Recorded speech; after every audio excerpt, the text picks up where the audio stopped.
How the U.S. lent its way to world domination. The secret gold. Transfer of WWII. The narrative of World War II is often told through the lens of heroic battles, strategic maneuvers on the front lines, and the eventual triumph of the Allied forces over the Axis powers. However, beneath the surface of military history lies a complex web of economic strategy that fundamentally reshaped the global hierarchy. The rise of the United States as a global superpower was not merely a result of military victory, but rather the consequence of a massive, calculated economic shift that saw the world's wealth flow toward American shores. To understand how the United States attained its status as the world leader, one must look at the transition from an isolationist nation to the arsenal of democracy and the financial mechanisms that facilitated the largest transfer of gold in human history. Prior to its formal entry into the conflict following the attack on Pearl Harbor, the United States maintained a stance of official neutrality. Yet the Roosevelt administration recognized that the survival of Western European democracies was vital to American security. However, the American public was weary of foreign entanglements after the trauma of World War I.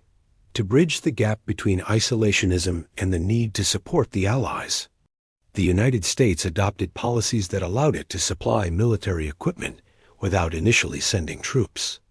These policies, while framed as support for democracy, were strictly commercial in nature during the early stages of the war. The cash and carry policy was the first major step in this economic mobilization. Under this arrangement, belligerent nations, primarily Great Britain and France, could purchase war materials from the United States, provided they paid in cash and transported the goods themselves. For the United States, this was a win-win scenario. It stimulated the American industrial sector, which was still recovering from the Great Depression, while keeping American ships and personnel out of the danger zones of the Atlantic. For the Allies, however, the cash and carry policy was an exhausting drain on their national treasuries. By 1940, the British Empire was facing a dire financial crisis. The costs of the war were skyrocketing, and their reserves of hard currency and gold were dwindling at an alarming rate. Winston Churchill famously wrote to President Roosevelt, warning that the moment was coming when the British could no longer pay cash for the shipping and other supplies they needed to survive. This desperation led to the creation of the Lend-Lease Act in March 1941. This landmark legislation allowed the president to sell, transfer, exchange, lease, or lend military equipment to any government whose defense the president deemed vital to the defense of the United States. While the term Lend-Lease suggested a temporary loan or a gesture of goodwill, the reality was a sophisticated system of credit that tied the economic futures of the Allied nations to the United States. The arsenal of democracy was open for business, but the bill was accumulating.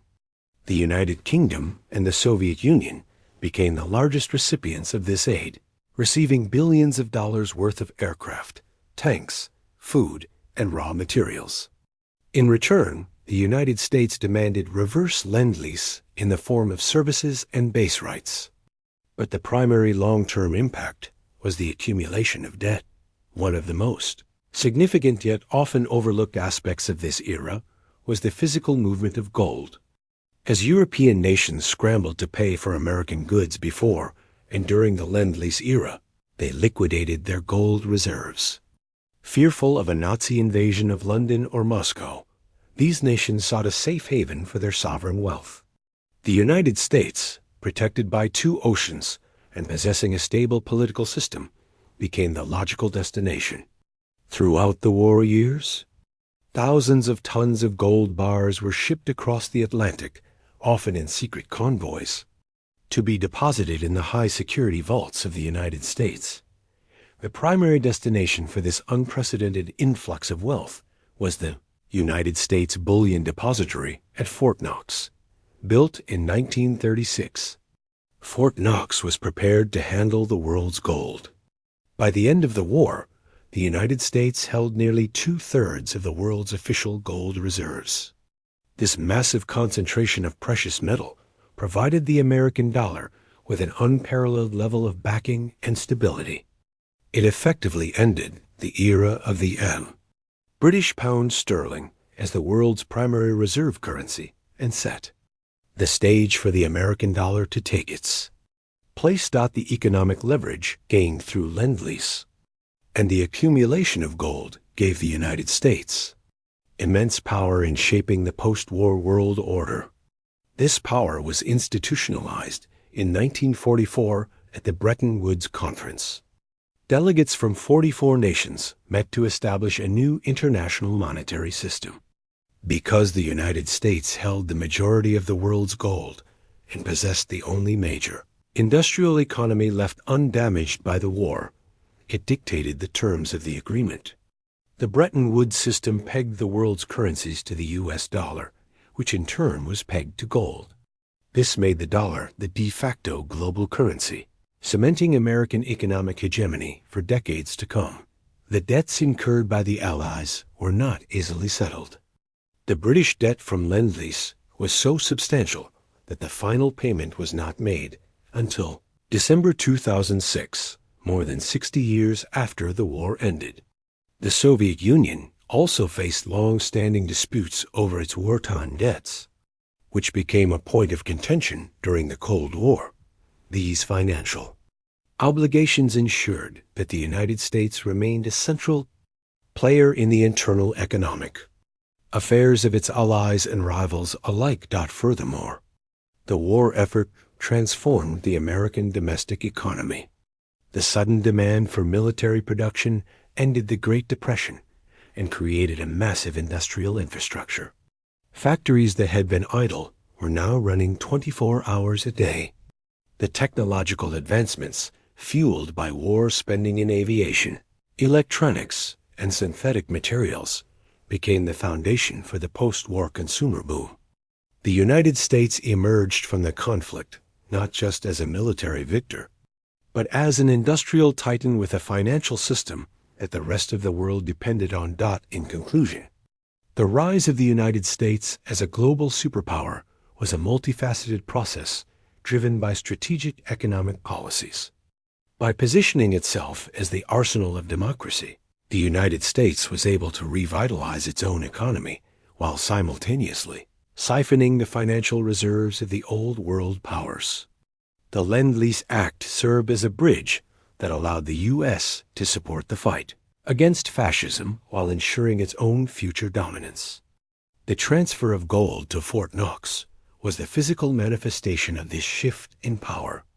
As the gold arrived and the debts piled up, the center of global influence shifted permanently from the old capitals of Europe to Washington, D.C.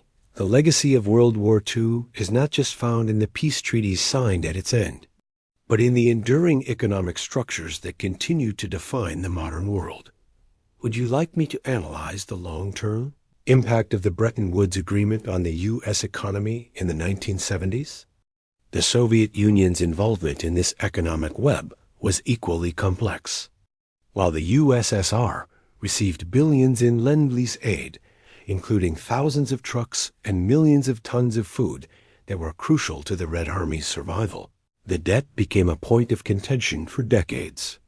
The U.S. viewed the aid as a way to keep the Soviet Union fighting the Nazis, thereby saving American lives, but the financial obligation remained. The tension over these payments helped fuel the early fires of the Cold War, as the U.S. used its economic dominance to try and influence Soviet policy in Eastern Europe, while the rest of the world's industrial infrastructure was being reduced to rubble. The American mainland remained untouched. The war functioned as a massive stimulus package for the U.S. economy.